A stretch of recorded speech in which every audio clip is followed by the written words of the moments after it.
Welcome to PolyCast, a Civilization podcast focused on game strategy. Dan Q. Makalua. The main team. Mega Bears fan. With guest co-hosts... Warning you too. Scaramanga. You get to hear my side of the conversation here, at least. If there's a conversation. If Mac answers. Yes, dear, just sat down and got some headphones. Okay, see you shortly. Bye. I think she said yes, dear.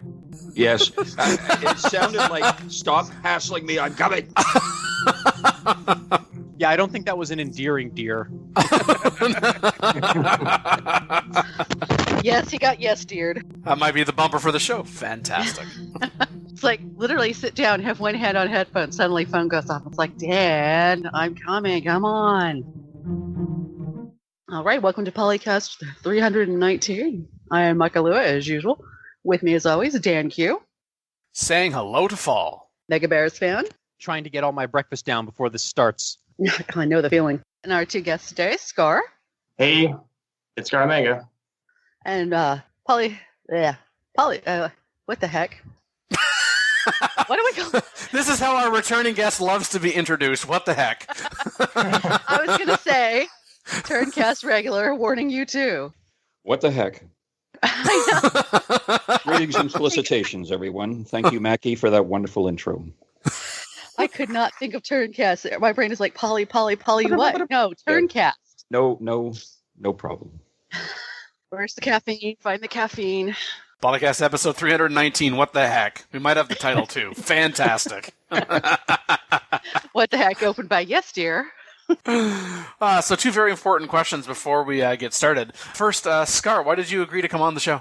Well, I just want to meet other players. I really like multiplayer, so I'm doing that quite a bit. So it's good to talk some strategy and put some voices behind the faces, I guess, because I read some Mega Bears fan website articles and stuff like that. So okay, two things. You and a certain other person will be starting the Mega Bears fan club apparently shortly.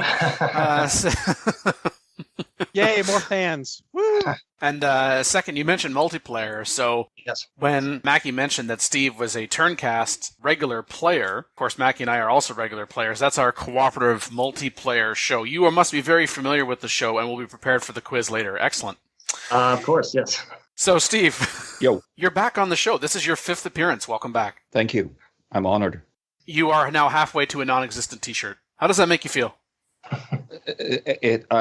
Overwhelmed. I just want to say thank you to my wife, my children, my 2 cats. It's been a wonderful experience. Thank you to CBS. Yes, we have corporate sponsorship, finally. It only took 12 years.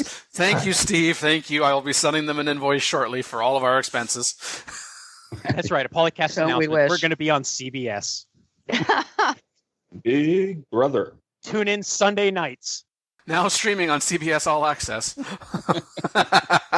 Oh, What, dear. for Star Trek Discovery? Yep, we're the lead into Star Trek Discovery. You know, we need to help their ratings. We're going to make a cameo appearance. Captain Picard's going to be listening to us in the background in his new series.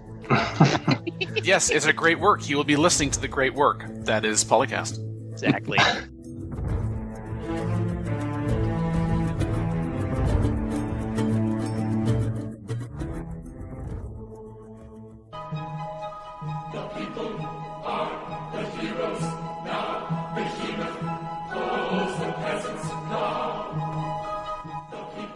And we, of course, appreciate all of our listeners, particularly those who are able to take the time and engage in some conversation with us. Speaking of engaging in conversation.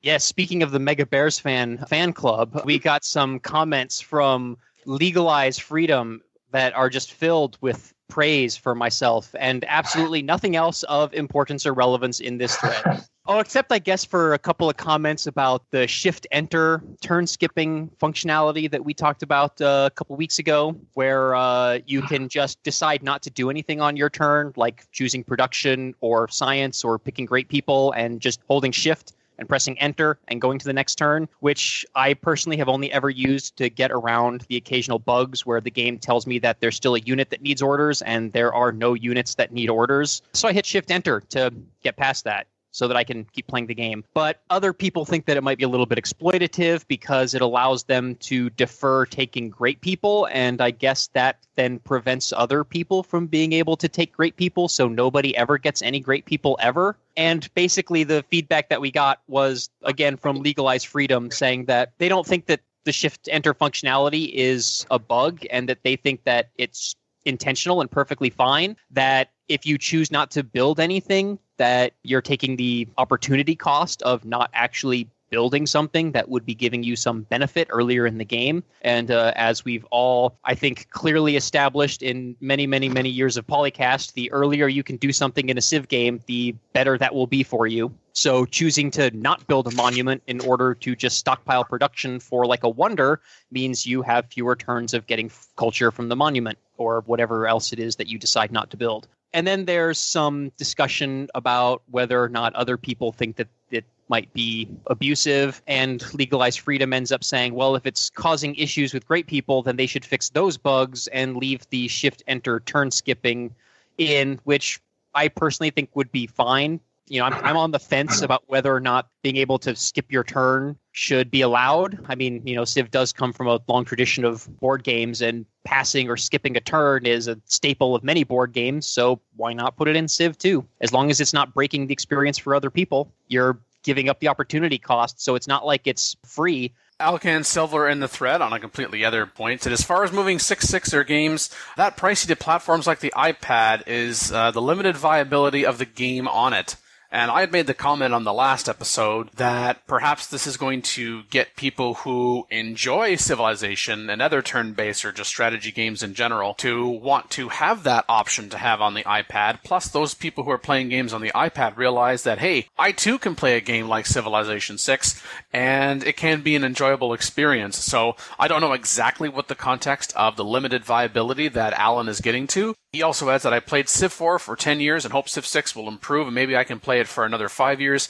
I can foresee a time when Civ is no longer developed for the iOS and it gets left behind as iOS updates come out and you're no longer able to play the game anymore. I kind of read that no longer to play the game anymore as, oh gosh, Civilization isn't going to go to an online-only model, is it? That would be absolutely atrocious.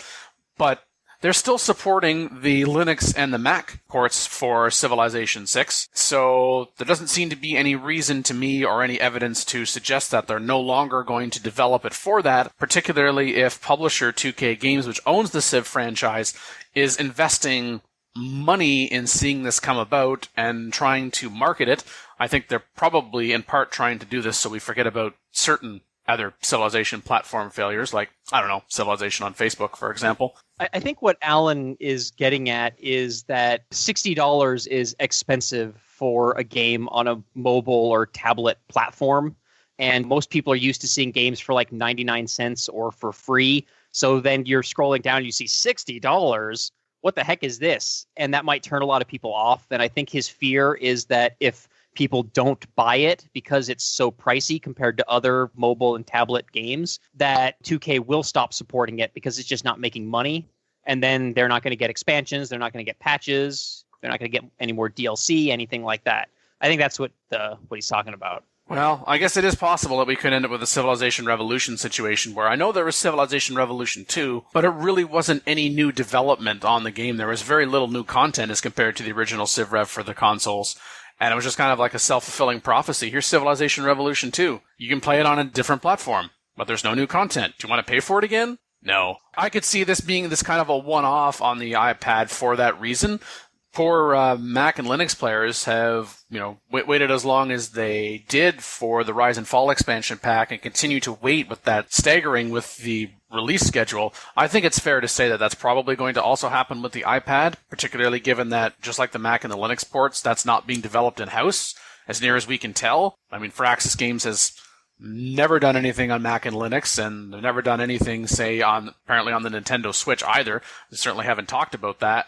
It's a licensing deal. I hope it goes well, because unlike the console platform or Civilization Revolution, this is trying to take the PC experience and putting it in another platform, it is a big risk. There is that, as you say, Jason, and we were getting at last week, that big price tag. So there's a lot of consumer education about, that's $60 up front. But if you really enjoy this game, by the way, there's a free demo. Just think about how many games you play and then how much per game that's going to cost you. But seeing as how they're really trying to introduce the iPad gamer to a game like this, it's very expensive to educate the market, and they just might end up educating the market for some other strategy games going forward.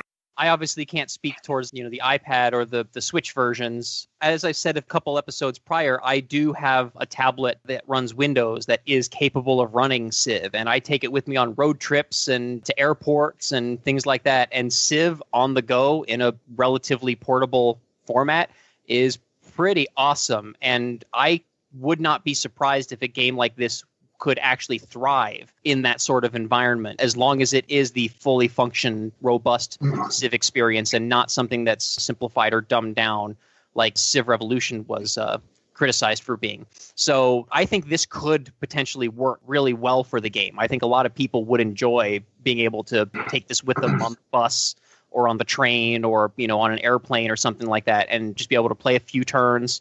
Hopefully they don't end up sitting on the airplane after everyone else has unloaded, taking one more turn, until the next flight crew shows up and are like, what the heck are you still doing here?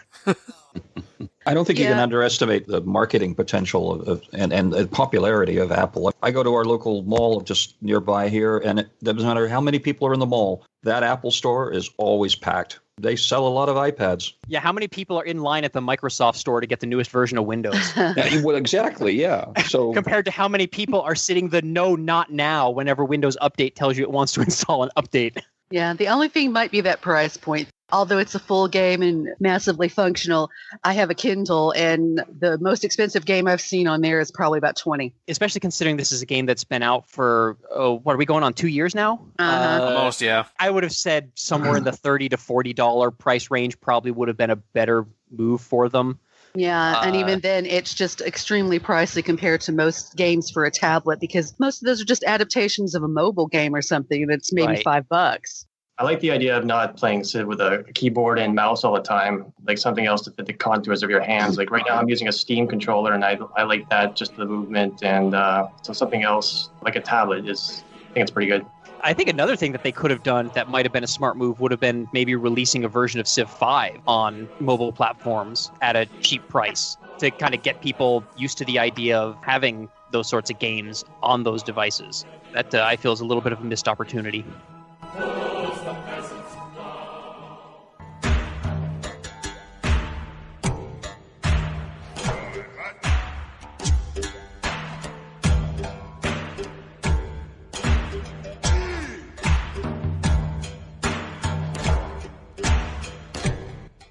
Oh, speaking of perhaps a missed opportunity. JK chart. This is Dark Ages. So I finally gotten Dark Ages, and while I am still all for the general concept, I do feel like Dark Ages should be slightly more punishing to get through.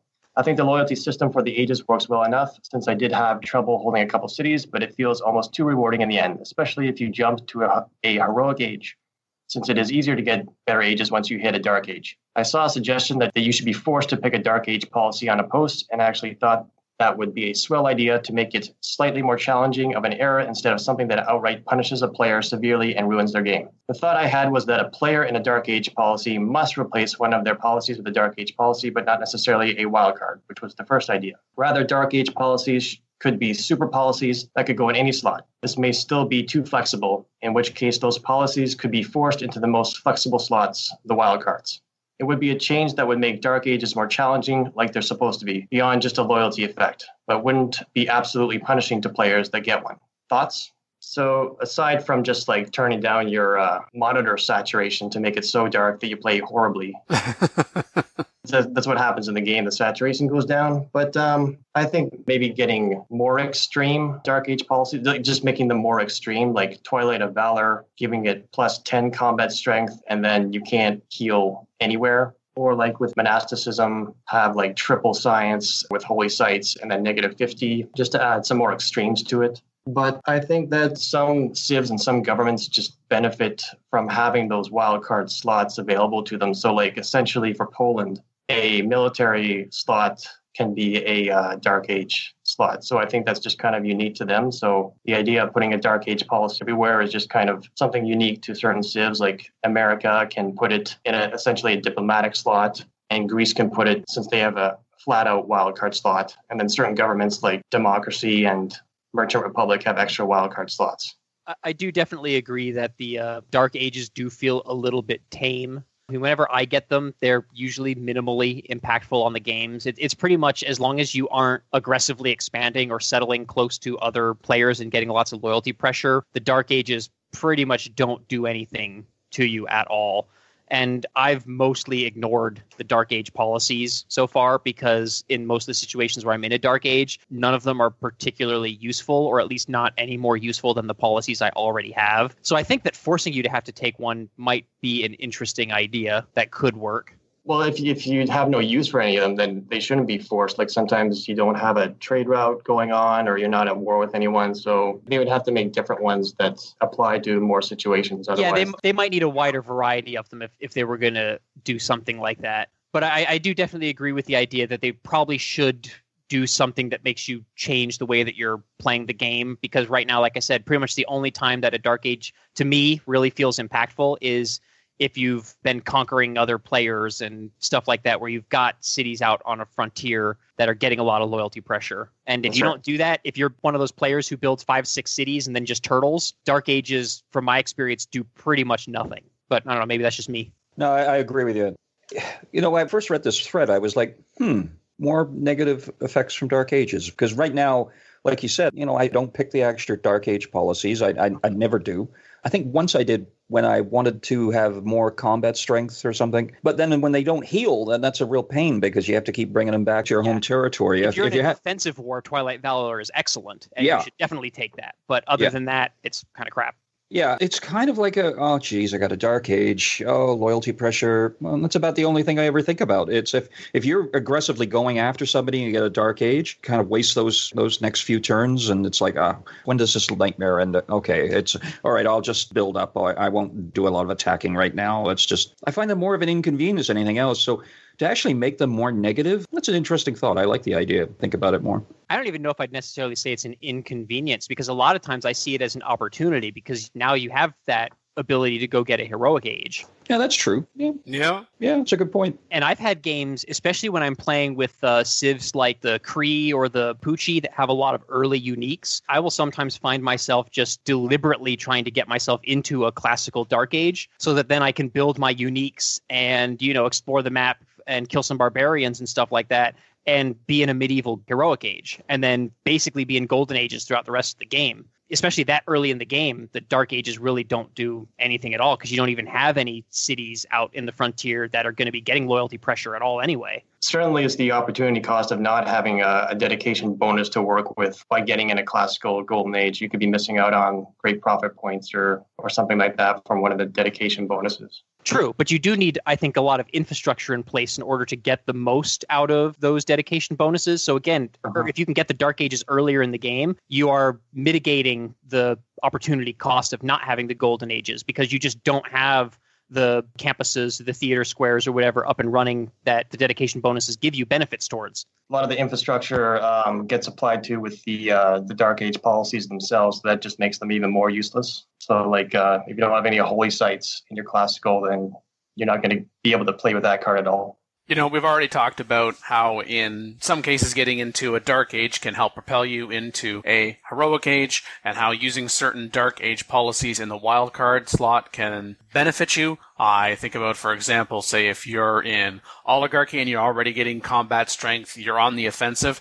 There have been times where I have specifically watched, and I know I mentioned this before on the show, keep myself from going into a normal age, miss getting a point or two, delay doing something like, oh, I know I'm going to get +1 era score when I finish this district. I'm going to delay that. I want to get into a Dark Age, or I even want to stay in a Dark Age because I'm on the offensive and I want to use that Twilight Valor. I don't want that to go away, which of course seems to be the opposite notion of, wait, people are actually wanting to get into a Dark Age and stay in a Dark Age, or, I think more generally, as we're also getting at here, an apathy for, oh, do I have anything on the border? Am I concerned about loyalty? No.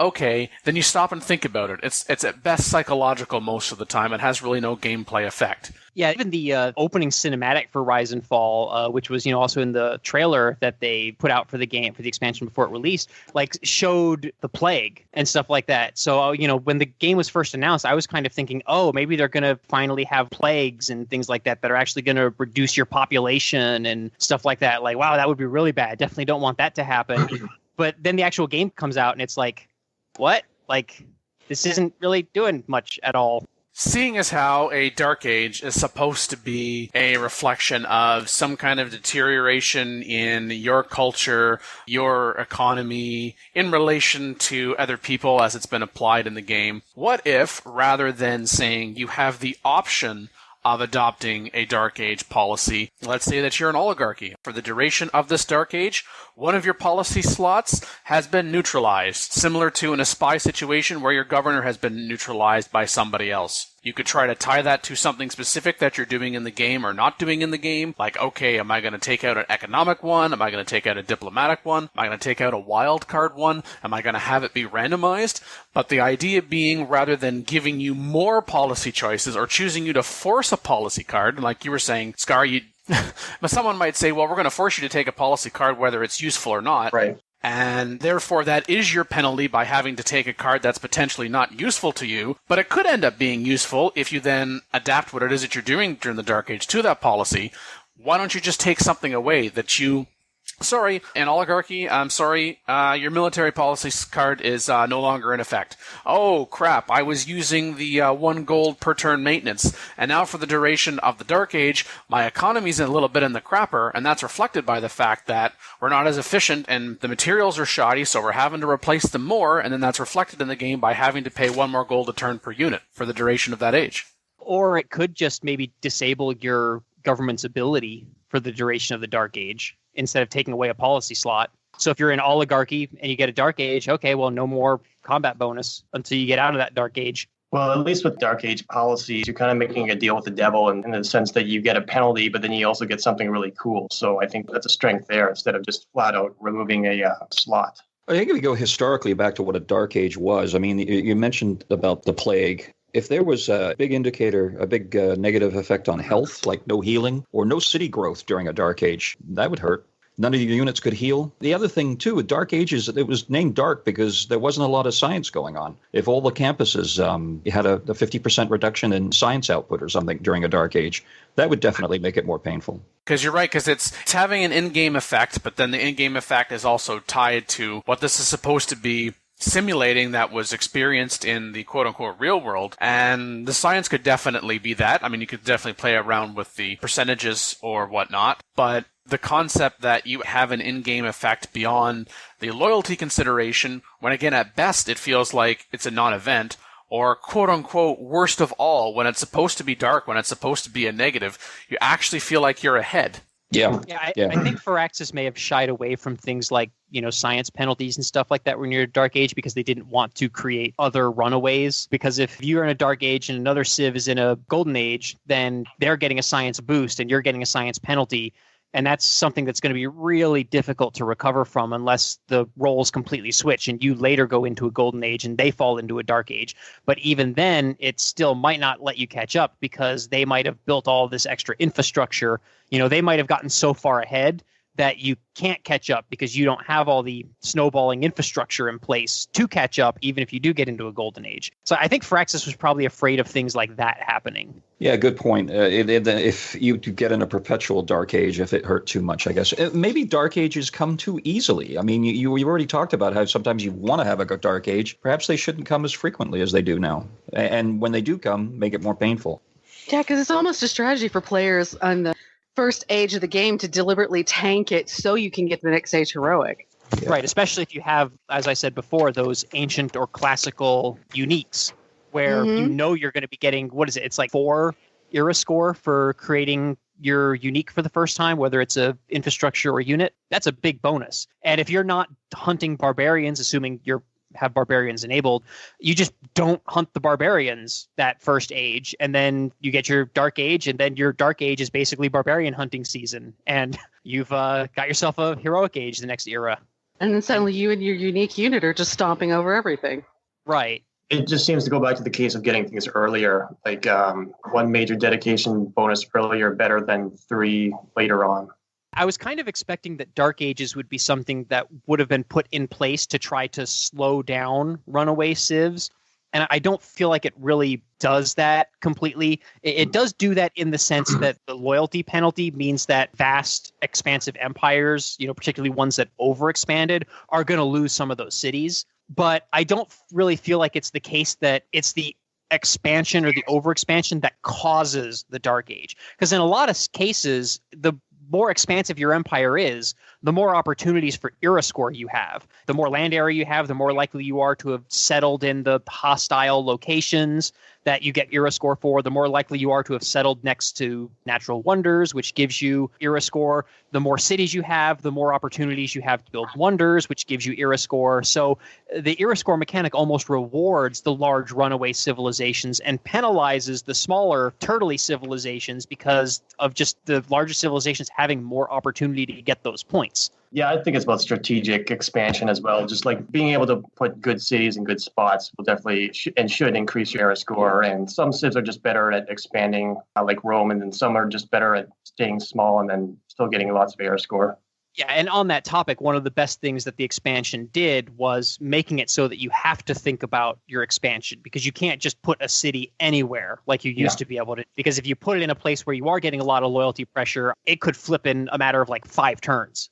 Right? You don't even have enough time to build a monument or relocate a governor there to stop it from happening. It's like handing your enemies a free city, basically. Right. So that is a very good thing that the expansion did. I just feel like the original intent was probably to control runaways, and I don't really feel like that's what it accomplishes. I think it just makes it so that the runaways have to be more careful with how they run away.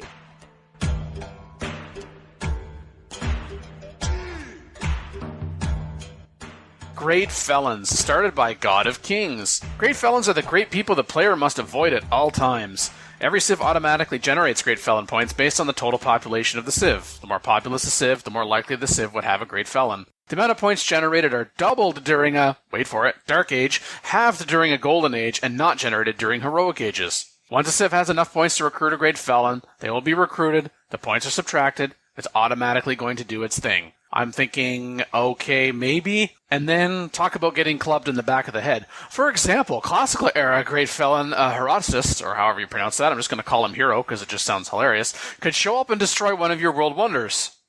But he can only show up in a civ with at least one world wonder and generated enough points to recruit him. I don't know, how about he goes in and perhaps sabotages all of your districts in a particular city, or he sabotages all of your quantity districts in all of your cities that you then have to repair. Destroying one of your wonders... I could see maybe... That's a little harsh.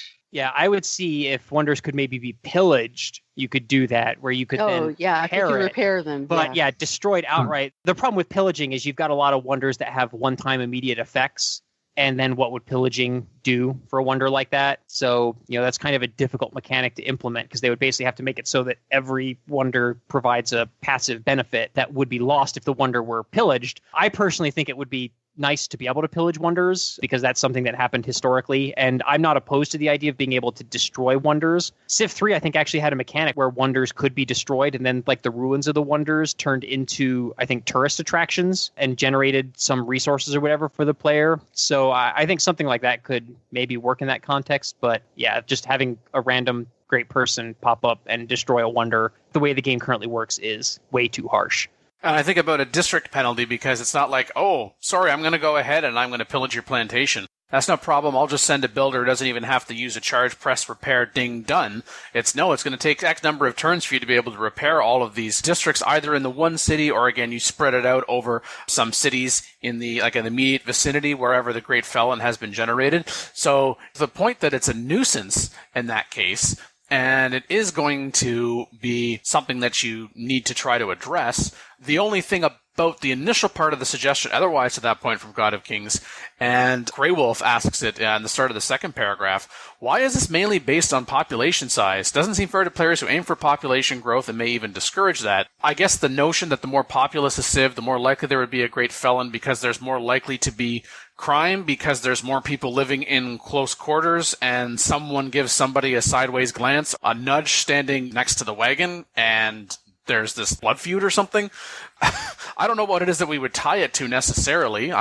Actually, the first thing that I thought of from the original post is instead of tying it to population size, they could probably tie it to unemployment or underemployment. If you have more citizens than tiles that are workable, and you have therefore unemployment, which isn't really a mechanic so much in Civ 6 as it used to be, because if you remember in older Civ games, you could actually not assign a citizen to work a tile, and they would go into like an unemployment pool where I think they just generated one production or something like that. I think Civ 6 still technically does that because you could hypothetically have more citizens than tiles to work, but they just don't have any place on the UI that shows where an unemployed citizen would go, so you can't really see it. It doesn't really do anything, but they could add an unemployment mechanic, and then instead of the great felon points being automatic, it would just be the unemployed citizen would kind of act like a specialist and provide great felon points the same way that a specialist in a district does. They could also maybe tie it to underemployment. So if you have a citizen that's working an unimproved tile, then maybe that gives you half as much great felon points. Yeah, I think it's tied in a lot with amenities and the current loyalty system, because I would think that if your city is bordering another civilization, they could be going back and forth between the other civilizations, and that could open the door for a lot of crime since you're on the border with another one. So just the whole idea of low amenities and free cities splitting off is just kind of the same thing as a felony concept. It would be kind of neat if in a golden age, if there were great felons, that you could pass on the great felon, and then that would boost points to the players behind you to get more felon points, because that's how it works with current great people if you pass on one. Or so that could be maybe convert them into a spy. Right, like a great spy from Civ 4. That's kind of what I thought of when they mentioned great felon. Certainly if you're dealing with a number of, say, unemployed citizens, because as you were saying, Jason, you have more citizens than you have hexes to work.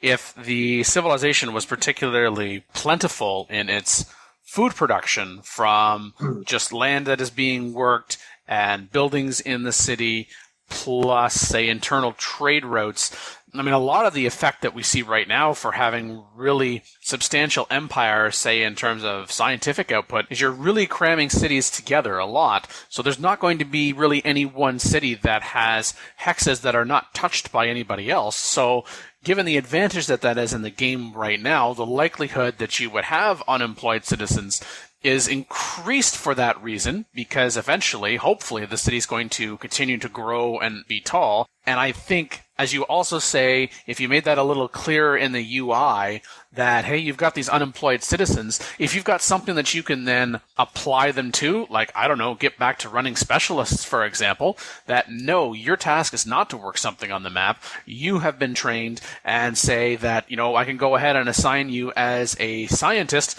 because there happens to be a campus, and you are then, I'm not saying applying like great scientist points, but you are applying, you know, X number of beakers or percentage number of beakers, whatever it happens to be per turn for that.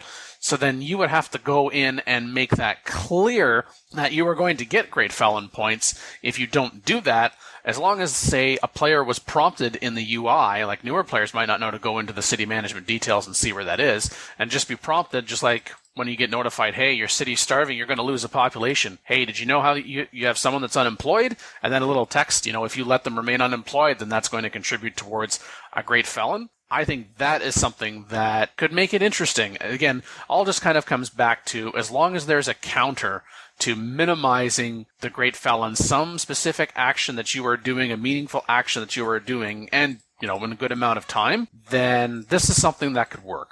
God of Kings does subsequent posts say population size would be a minor contributing factor, though lack of amenities, fooding, or housing would be major factors.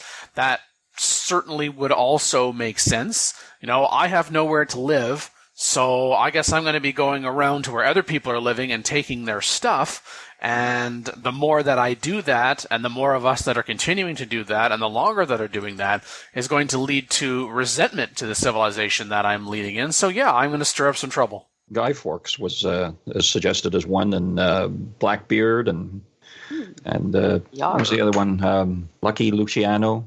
Al Capone would be a good one, I think. Jesse James was mentioned. I don't think I saw Robin Hood show up anywhere. Oh, that would be good. Yeah. I don't know. I'm not sure of the historicity of Robin Hood, though. Ultimately, I think that felony is just kind of a player choice because it kind of adds that moral aspect. So there's certain cards that are kind of law bending, and certainly a lot of the Dark Age policies, like robber barons, that's just very a moral dilemma that the player has to make, which I think is kind of a felony in itself. Drew Sane, past guest on PolyCast, asks in our chat, because we record these episodes live on YouTube, what is the Great Felon system even supposed to be countering? And I'm getting the sense that it's supposed to be countering like your apathy towards certain things. Oh, well, there's been a lack of amenity issue for, 15, 20 turns. I'm not really doing anything about it. I don't particularly care about it. I'm not in war, for example, so there's not war weariness on top of it. They're upset. Big deal. Here is another reason, along with, say, no longer growing as well as you could, for example, to go and do something about it, to try to manage your empire a little more efficiently. So there isn't any the sense that I'm getting, it's not responding to any one event. It's just a lot of internal management to your empire, those things that you say, well, I could pay attention to this, but I don't really need to. So long as the response from the Great Felon would be that it is having a game impact, but not so substantial that it's like, hey, where did my wonder go? The subsequent suggestion that it would take him X number of turns to destroy a wonder, I guess in that particular case, if you were going to do that, then what would you be able to do in order to stop that person? And are you going to have a reasonable amount of time to actually turn around and take that action? Unlike, say, when you capture a city and you've got 3 turns to try to do something about it, to combat 2025 loyalty pressure. Ugh. Yeah, another thing, too, is maybe instead of Great Felons, maybe have just a more dynamic or robust barbarian system where the barbarians fill more of the roles of bandits and marauders and pirates and stuff like that, and feel like more of an active agent in the game as opposed to just kind of this almost force of nature sort of thing. Having the barbarians be a little bit more organized could be another way that you could get some of this stuff into the game as well. I could imagine there being a barbarian great general or a great admiral Blackbeard. It's basically your disgruntled citizens go out and start rounding up their own army to try and come up throw you. You have a partisan problem. Yeah.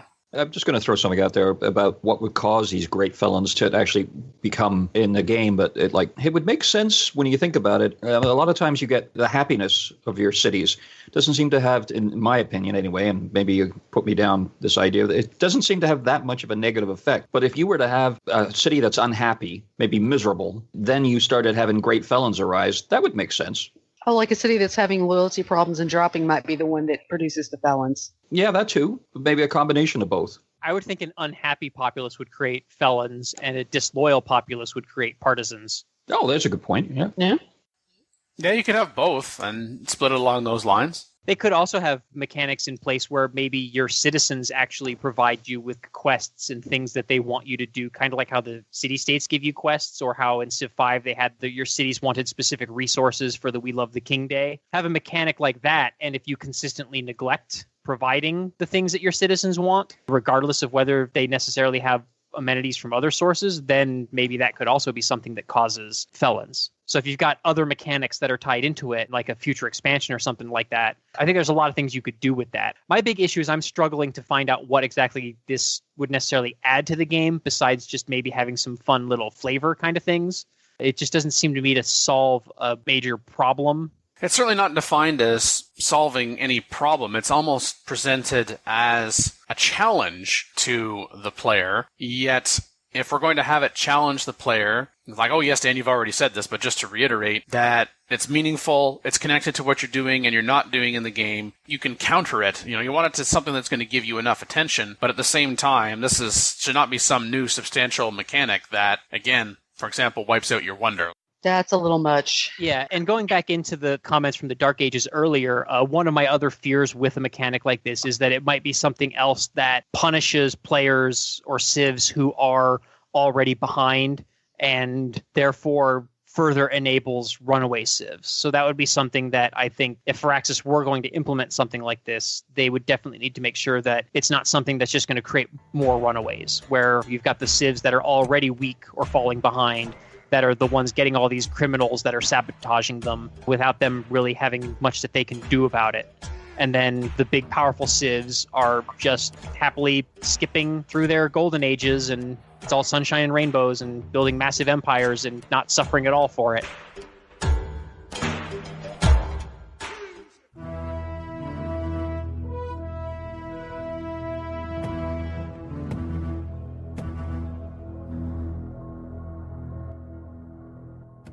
Recorded for episode 306 with Dan Q, Akalua, the Me and Team, Mega Bears Fan, and Uber Marklar.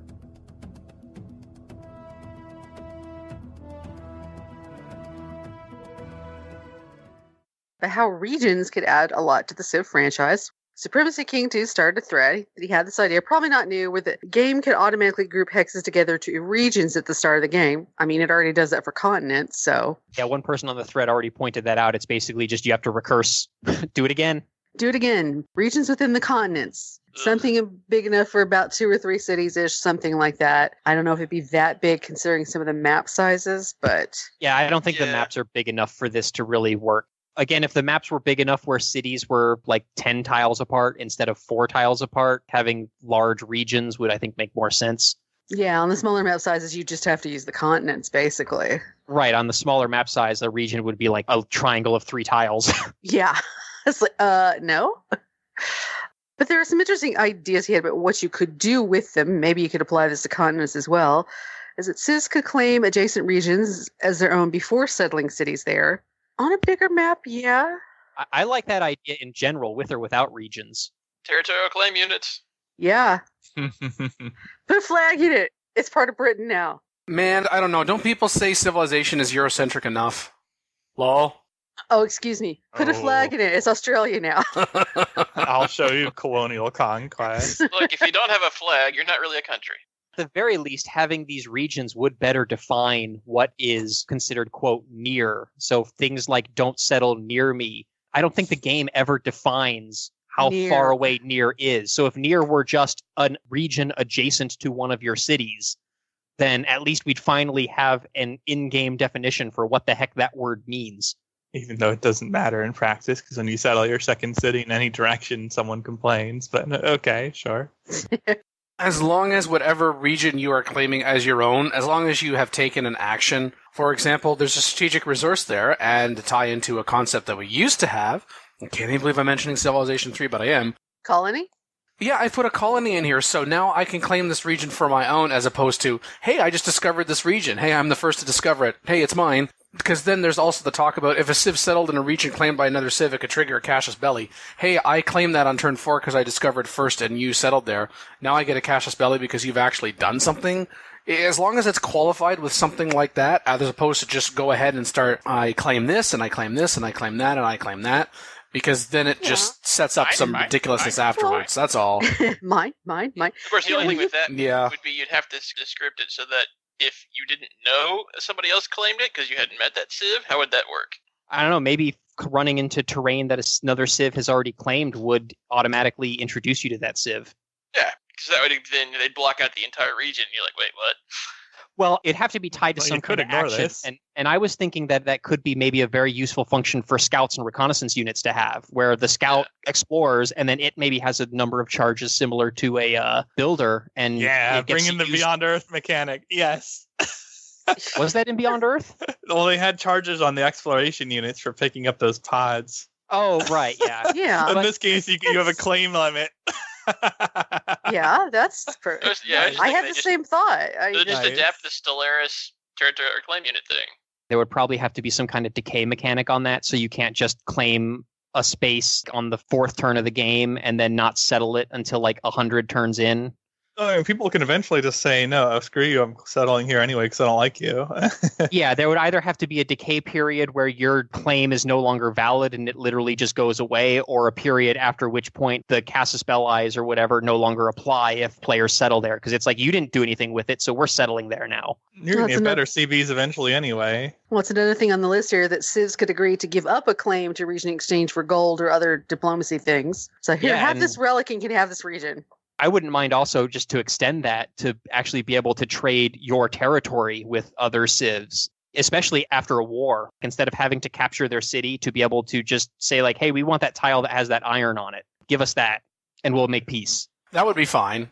If you're going to claim a territory, you need to have some kind of presence there. Now, you could have that be a colony, and you could choose that colony to remain undefended by a military unit, or it could be, I've claimed this region, I am going to have the expense to construct a unit, and it's going to stay in that territory as opposed to continue to explore. I'm going to pay the maintenance on that unit, which could then prompt someone to say, would you give up your claim to that region? I'll do that in exchange for gold, or okay, I'm going to go ahead and I'm going to settle here anyway, even though you've claimed it, and then you can decide whether or not, am I really going to defend my claim? If so, how am I going to defend my claim? Is it going to be outright war?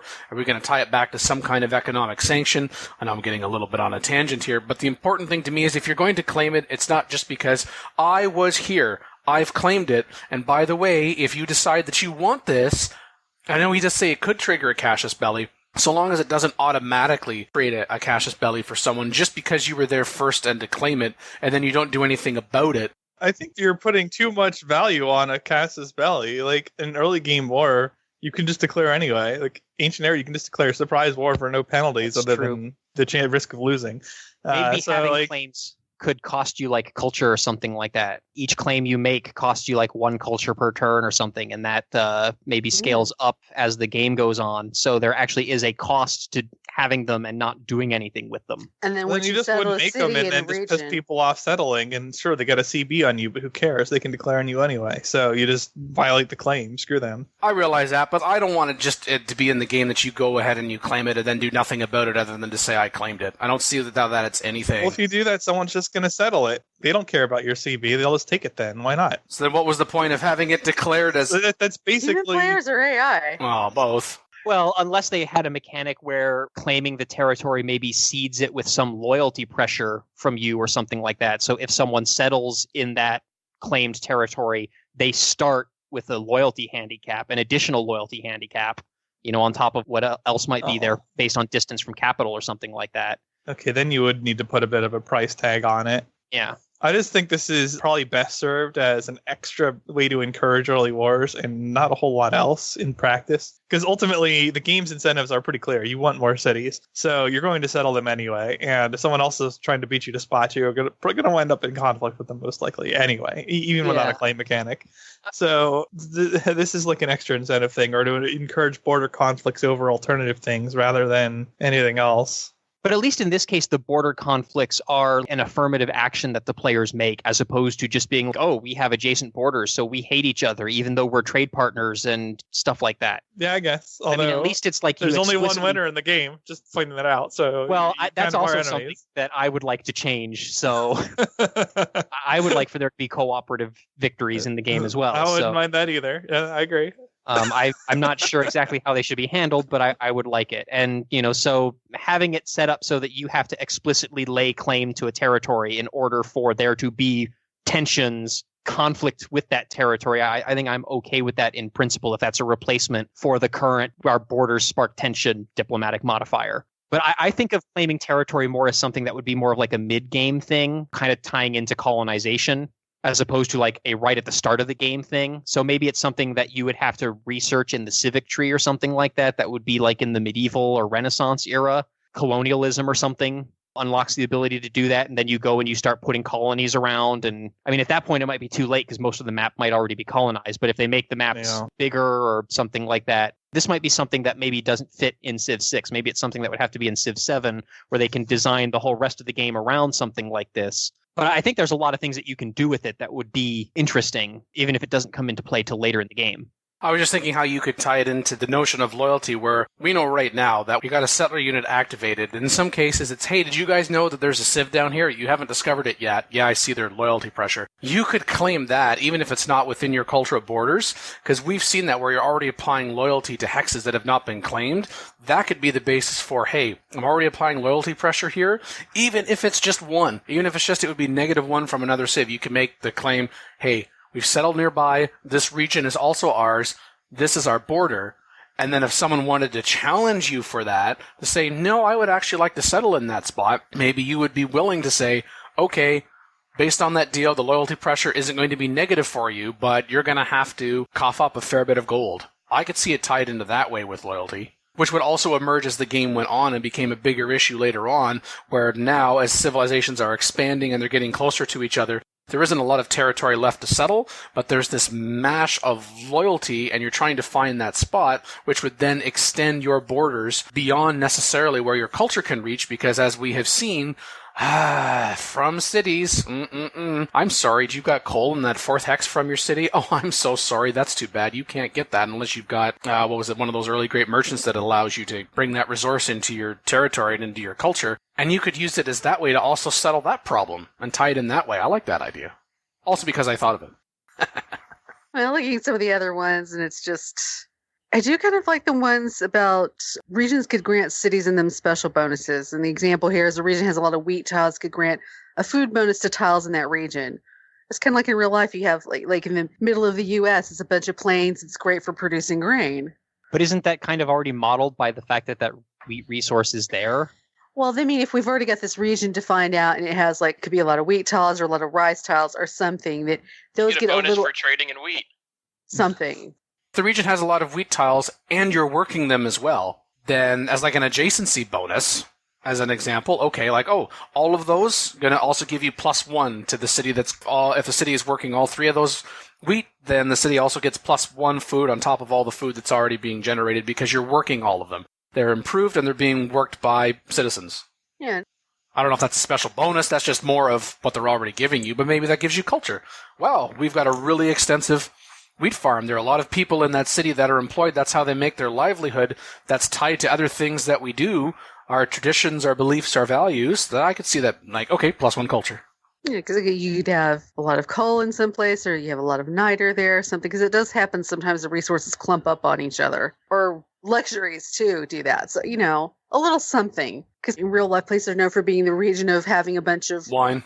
Or alternatively, maybe the region that the resource comes from could be a modifier on it. So it'd be maybe the difference between Egyptian silk and Chinese silk, right? So maybe Egypt has Egyptian silk, but they also want Chinese silk. So trading your silk with China gives you an additional bonus than if it was just, they'd be kind of different types of silk. So it would almost count as another luxury. Maybe it wouldn't be as strong as having a completely new luxury. The luxury gives 4 amenity, so maybe you'd get 2 amenity or something like that from getting a different type of silk from a different region of the world that's a different quality or whatever, maybe something like that. Yeah, because you have that. You also have that in real life with wines and stuff. Wines from this region, wines from that region. Right, and coffee and... Yeah, so there's a little something there that might be useful. See, what was the other ones? Regions can be designated as demilitarized zones or granted their independence. Well, I mean, I see that if you've got one of those stringy continents at the top, it's all Arctic and it's one region or a couple of regions. Yeah, you just have fun with that. You guys have fun with that. No, nobody wants that. Unless the oil's up there, then everybody wants that. But then it's suddenly not demilitarized anymore. Why is it that when I read regions could be granted their independence, I just thought of congratulations, region, on your independence. There are no cities there. Yeah, because probably that's what I was thinking too. It's an interesting idea, but in practice, that's what's going to happen. We're going to give independence to the crap zones at the 2 poles or something like that, or an area that's devoid of stuff that nobody wants to settle in anyway. Maybe if it creates a city-state or something that could work. Yeah, city-state. Yeah, if you make it independent. Yeah. Let's see. 7 here. Regional borders will be used to create national borders when you settle a city in a region. So national borders would not expand tile by tile like they normally do. It would automatically pop to the region borders. Yeah, because I really trust the stupid tile management in this damn game. Yeah, We're going to expand to everything you don't care about. Ha ha! Well, it already does that, to be fair. Well, that's what I mean. Until they fix that, then I don't really want anything else to do with it. Well, the one thing that they do point out that this would at least help solve is the whole issue where there's those annoying little gaps in between your cities that an AI then comes in and settles in. So if you're claiming the entire region, then you'd be filling in those gaps more quickly or immediately. And that would be something that I think would be helpful. There should be something like tile acquisition should be faster for tiles that are like in the middle of your empire. I was going to say that notion of kind of filling in those gaps where it's, there's a few hexes that I just can't quite reach with any of my cities based on where I settled. It's not worth settling another city, and AI goes, puts a place there. That could tie back into the notion of the expanding your borders not just being based on culture, but also being based on loyalty pressure. So if you've got those few hexes, for example, and they're surrounded by your cities, particularly as time goes on, it's more and more loyalty pressure, so therefore your regional borders have expanded out, either automatically or allow us to, in fact, say, okay, we've got some loyalty pressure right there. We don't quite have enough. I think this is potentially a bit more problematic, but for maybe those few hexes to be able to say, okay, let's buy that with a little bit of culture, for example, or a little bit of gold once you reach a certain threshold or a specific period of time. Obviously not infinite. It's like, hey, I'm just going to keep buying hexes or whatever in like 6, 7, 8 tiles out. But I think definitely the loyalty pressure could just be doing that automatically for you as well. So then you wouldn't have to worry about the AI doing that. I mean, part of people would now say, well, the AI would be really stupid to do that with the loyalty pressure because it would just flip over to you. Yeah, but who needs that hassle? Just don't have them do it in the first place. You block them from doing that. You have claimed this territory for yourself. And I still don't want the city there anyway, so even if it flips to me, I don't want it. The buzzing, from the chat, he has said that expansion and placing cities is already pretty engaging. I am not sure this is the place to focus first. And just based on the timestamp, and we were talking about lots of different moving parts, I said, which place is that?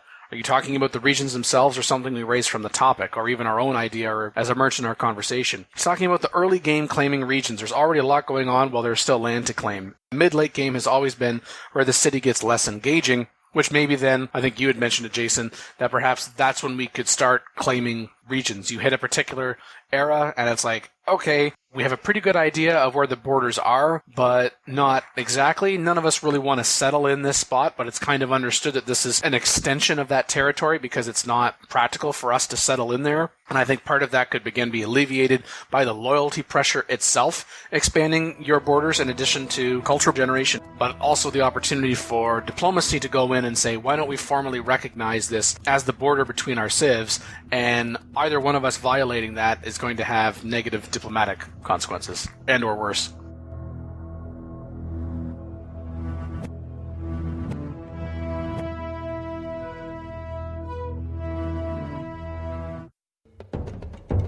Support the ongoing PolyCast Patreon campaign. Collective achievements. Personal incentives. Month-to-month commitment. A thank you to lead patron Candace Albinus and all other supporters of the show through this measure. For more information, visit thepolycast.net/Patreon.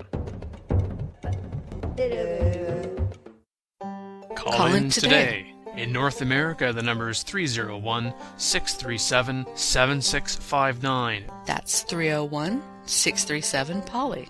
In Europe, 44121-288-7659. That's 44121-288-POLY. The only thing worse than being talked about is not being talked about. For more information on PolyCast, our sibling shows Modcast, Revcast, and Turncast, or about PolyCast in general, log on to the series' official website at thepolycast.net.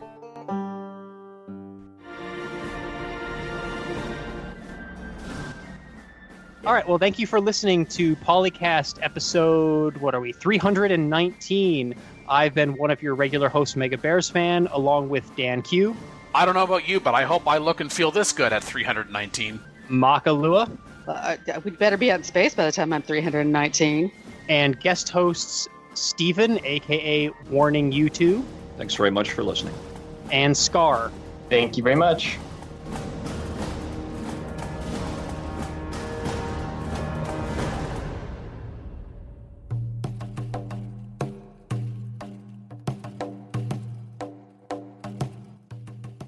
Testing, 1, 2, 3.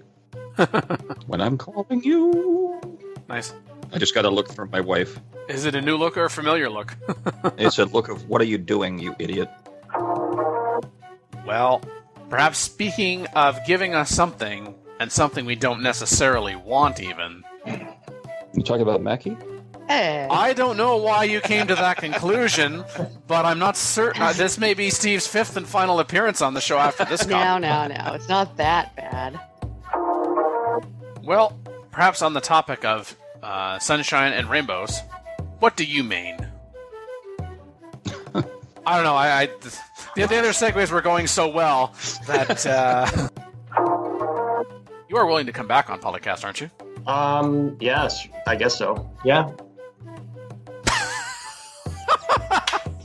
I mean, it wasn't a ringing endorsement, but I realize I might have caught you off guard for an answer. Any other questions there? No, or is that it? Jason has put in a message that he needs to help take care of business of certain animal taking care of business. Oh, I think he's come back. He's typing now. Oh, yeah, he's typing now. Yeah, okay. There you go. Okay. All right. What's going on? Outro time. Okay, sorry about that.